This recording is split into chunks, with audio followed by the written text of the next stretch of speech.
You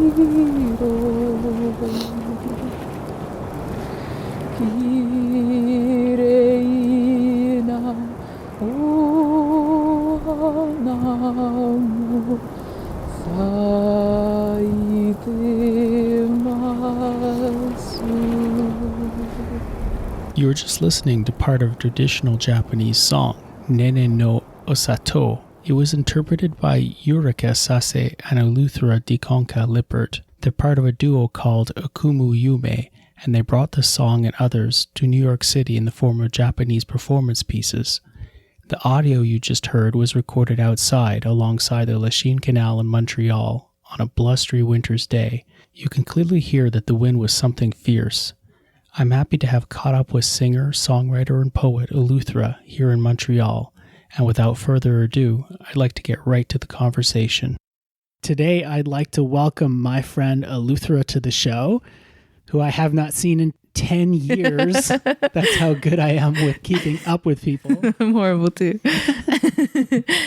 So, Eleuthera, I think I met you in my Latin class.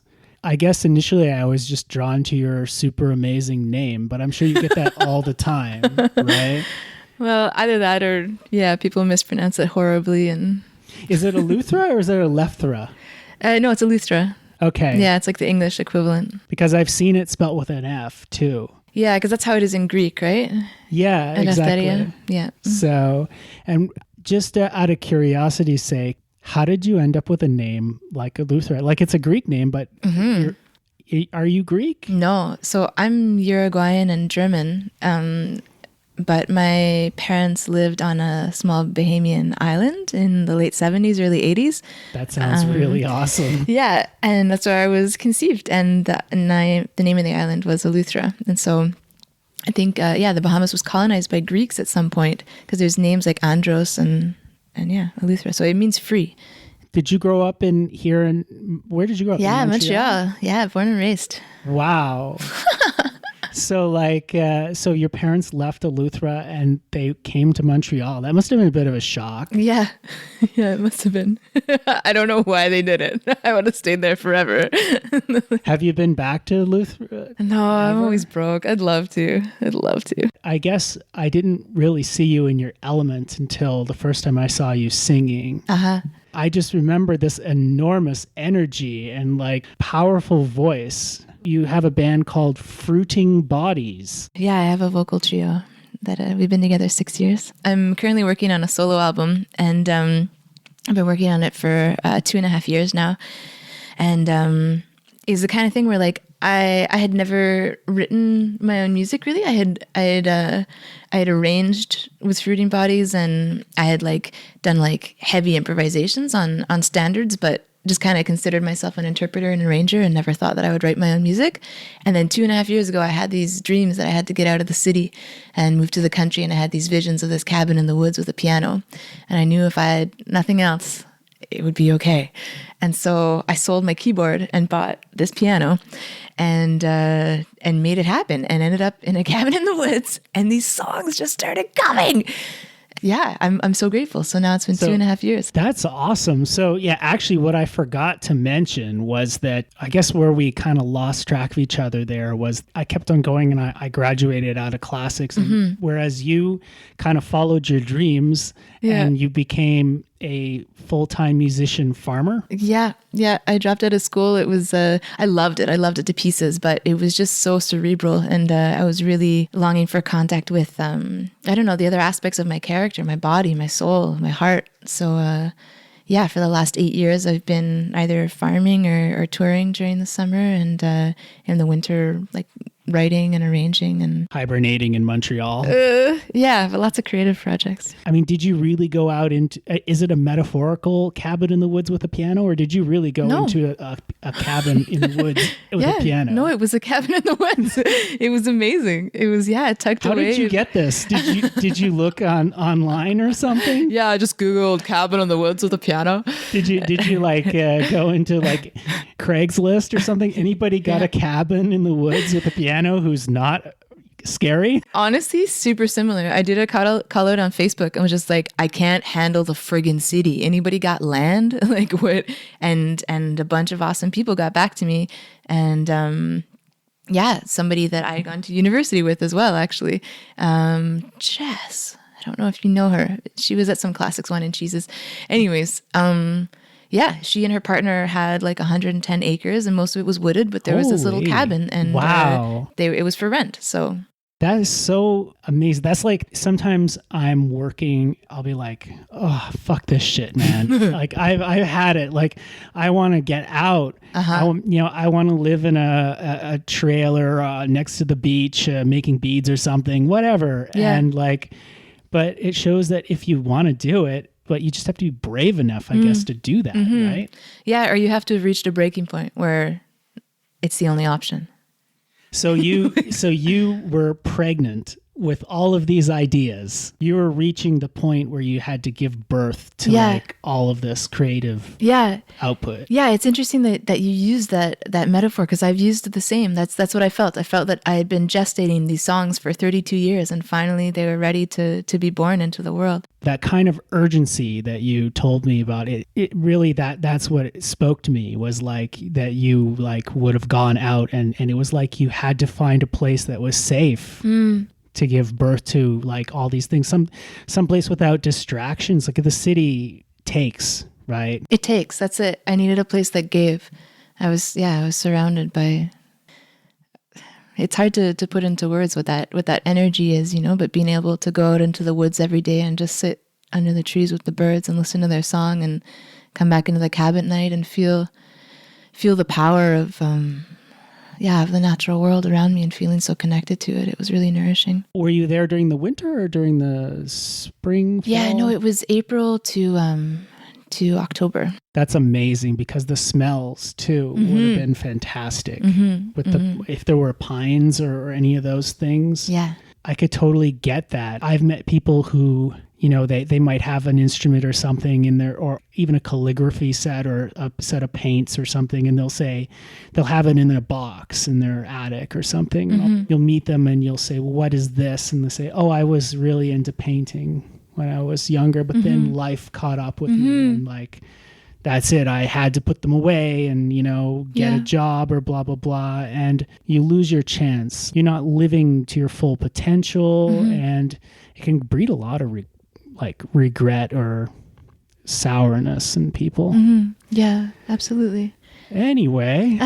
No, that's real. Yeah. Like I meditate on death a lot and I think about regret a lot and try to do my best, you know, to live a life that I won't regret, that is as deeply free and powerful and authentic and present with my deepest self and with the people I love, like as possible.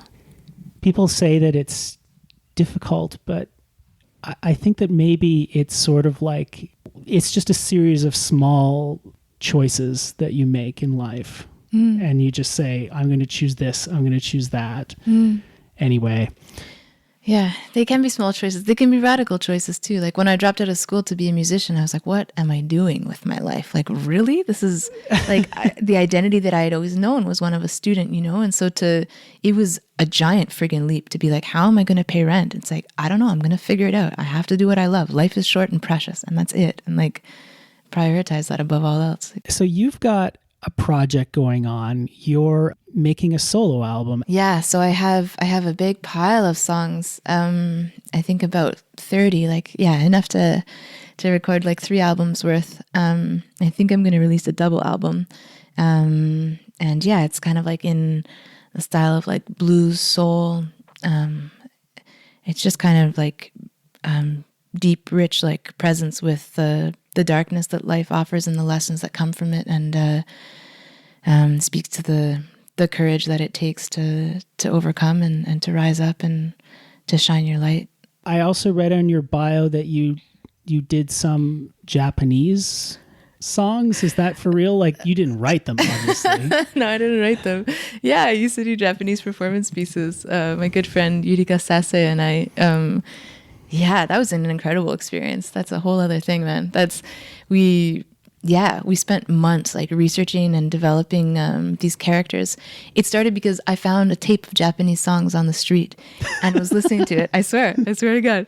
There was one song, Nene no Sato, that really spoke to me, that was really haunting. And so we started like researching its origins and couldn't find much. And so we created a story and characters around it. And you can see the videos on YouTube or whatever. The group was called Akumu Yume, AKUMU space YUME, which means like nightmare and dream. Wow. Yeah. And we recorded it. Yeah, we did music videos for them. That one was it was -25 in a snowstorm, and we're in friggin' kimonos, like next to the Lachine Canal. And they're just like we almost lost our fingers, We were like, art, like this is what we're willing to do for art's sake. Yeah, those are powerful pieces. Yeah. Okay, so let me get this straight. Let me revisit this. So you were just walking down the street and you saw a cassette tape on the ground, or did you just picked it up? I picked it up. It's That's a Japanese so wild. songs and yeah. And okay, so and here in Montreal, I mean, it's not like the place is crawling with Japanese people. Like, what kind of coincidence is that? That's amazing. No, it was meant to be. Yeah, it was incredible. Yeah, so we ended up making 4 performance pieces together, 2 that were comedic and 2 that were more somber. We took them on the road to New York and we were like performing them in the subway. Holy and stuff. crap! And, so you went to New York with this stuff? Yeah, we played like underground lofts. That's like totally a butterfly effect or something. When you've got, I was just walking down the street, I found this tape. And I stuck it in my player, and wow, that's so cool. I go with my intuition, like when something inspires me, I often get like a visual image in my head of like the potential future that could play out from that event, that source of inspiration, and I just go with it. And it's like, okay, I'm booking us a show in New York. We're doing this. We're just getting on a bus and freaking fucking A. Yeah. It was crazy performing in the New York subway. There were like. Yeah, some people were traumatized by it because some of it's dark. Like it's not scary, but yeah, dark. And people have trouble with darkness sometimes. It's a hard thing to be present with. And so like some people were like, they would drop us like I don't know, Jehovah's Witnesses pamphlets or whatever, and be like, like you can be saved, and like because I'm like in this like long dark cloak and my face is covered and singing in Japanese, and yeah. But this other guy came up to me, to us, and said he had been sitting there watching us for a long time do the pieces again and again. And after like half an hour, he came up to us and said, "You girls make life worthwhile." It was like, that's awesome. That makes it all worth it, right? Sort of, you know? I'll carry that with me forever. So for your own album, you're going to be doing an Indiegogo campaign. So could you let us know, like, I mean, have you set the Indiegogo up? No. Like I'm in the midst of setting it up now. I'm getting like a team of people together, photographers, videographers, and people to kind of help me brainstorm about how to approach it. Cause I've never done like crowdfunding before. So we're going to do like a series of videos in awesome places and like release them as like teasers for the album and launch the campaign in like March. So your website where people can see this, what is that again? Yeah, unspokenplace.com. Is there a newsletter or something like that? There is a newsletter. Yeah, I don't have...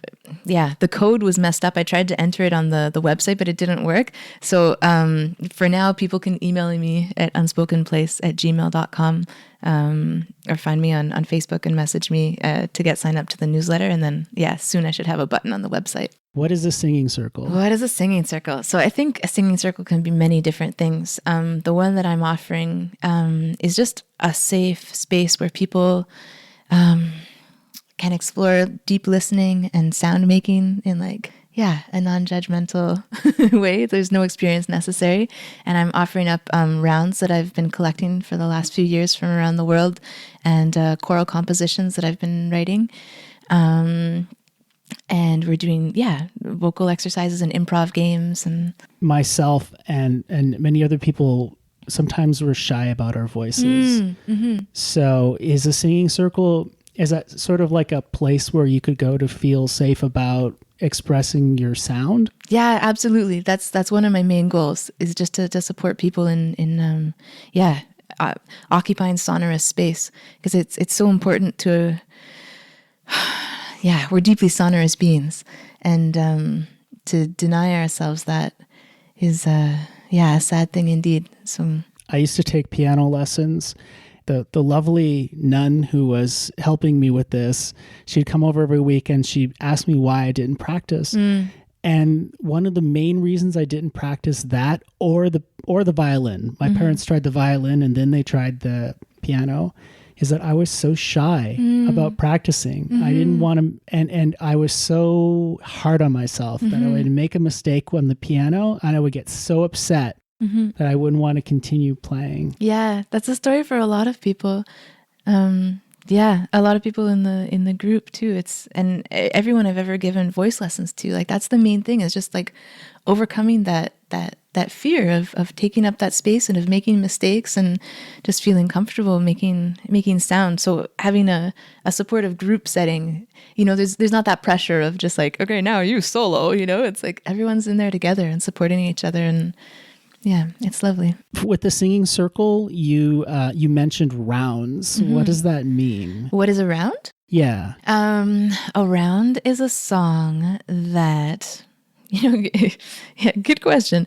You sing it again and again and again, and let's say there's like 4 lines in it.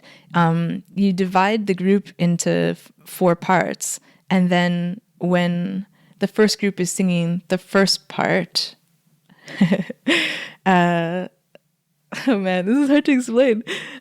Is it like Frere Jacques? Like, does it cut in like that where you've got... Yeah, so then you layer them on top of each other. So you have a harmony, but it wasn't written as a harmony. It's just like another line in the song, but it fits over. Would you like to perform one? Yeah, sure. So maybe, I'll give you a taste of like a short round that I've written for the group, and then a piece that's not completed that I'm arranging into 4-part harmony for them, and it might be on the album.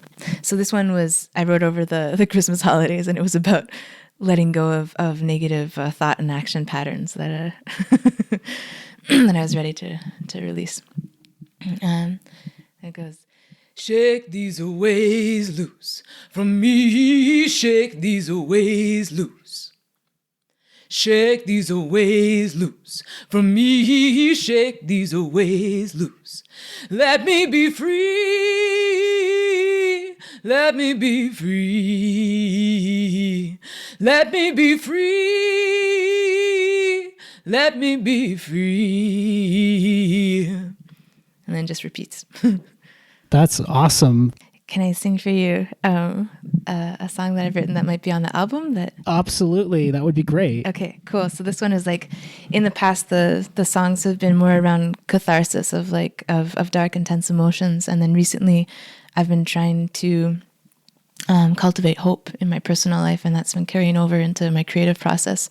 And I had experiences recently where I felt tangibly like waves of hope washing over me, and I wanted to try and capture that in a song. Relief, relief,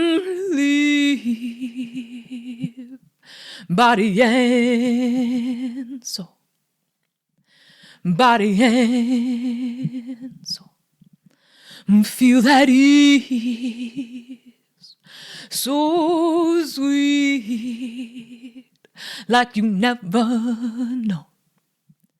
Like you never know.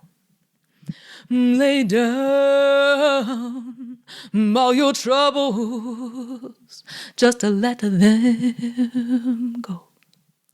Just to let them go. We know darkness, sorrow so deep, too deep to show, too deep to show. We know long, hard nights, no sleep. Felt us so alone. Felt us so alone. But in that darkness, we found a precious seed. Now it's time to reap what we have sown. Reap what we have sown. 'Cause freedom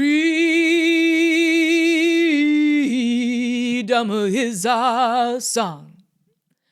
When it lives inside us, brighter and strong, we can help each other to carry on.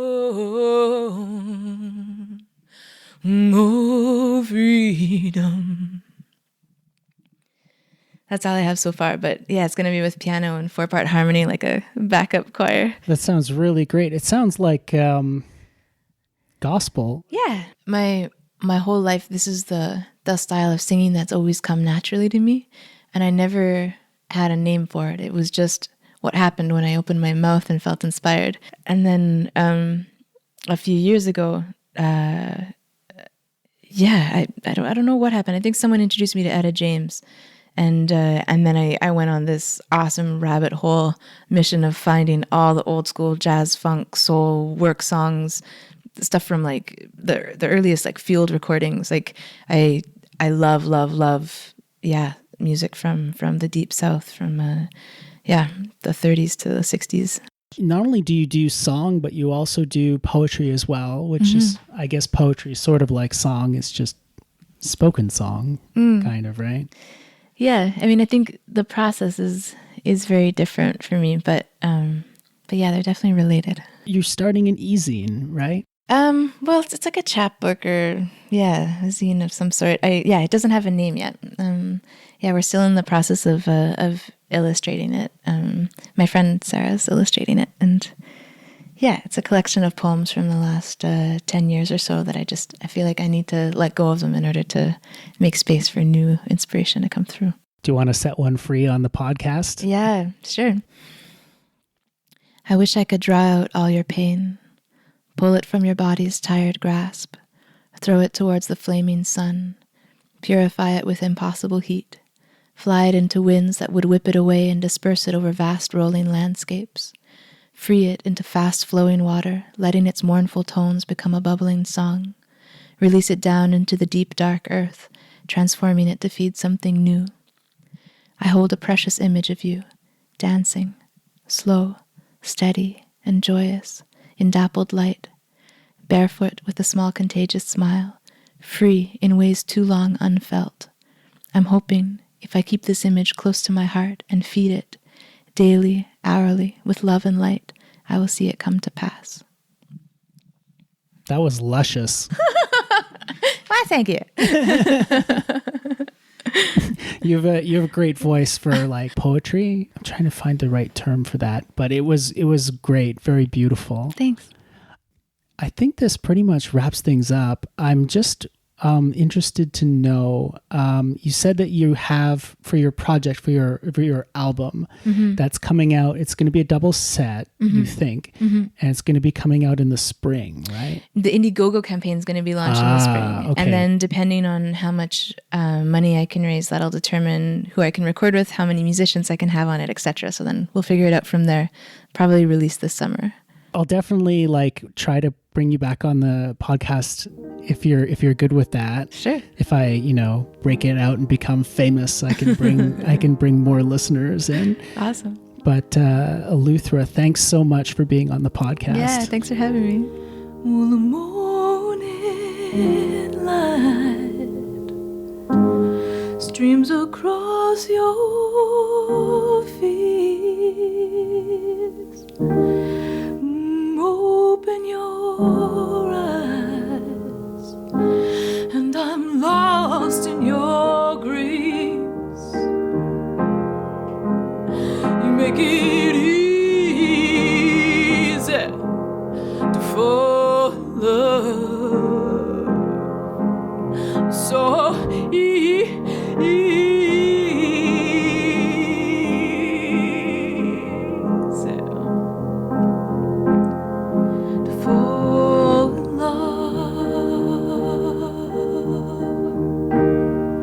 I feel your hit when you stand next to me, honey, you know it's true. And I just want to reach out and touch you, baby. That smile melts away all my blues. You make it easy to fall in love. So easy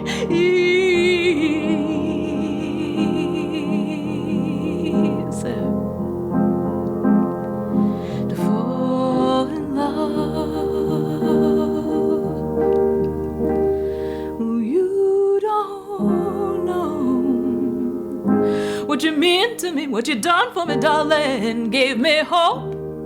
Yes, you helped me let go, and you kept me living free.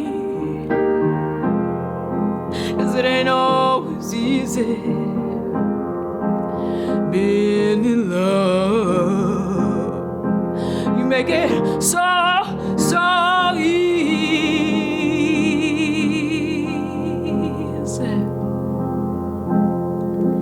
to be in love. The morning light streams across your face. Open your eyes.